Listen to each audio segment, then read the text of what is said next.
بسم اللہ الرحمن الرحیم۔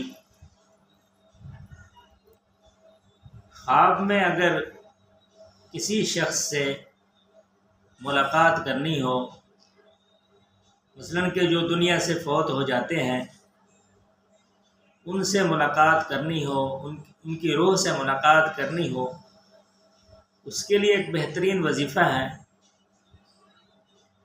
بعد نماز عشاء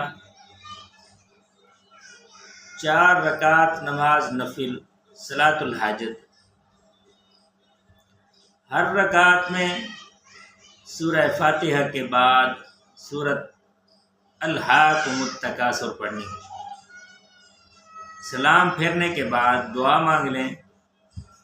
اس کے بعد جب تک نیند نہ آئے درود شریف کثرت سے پڑھتے رہیں۔ اللہ کے فضل و کرم سے یہ 3-4 دن عمل کرنے سے خواب میں اپنے پیاروں سے اللہ کے فضل و کرم سے ملاقات ہو جائے گی انشاءاللہ۔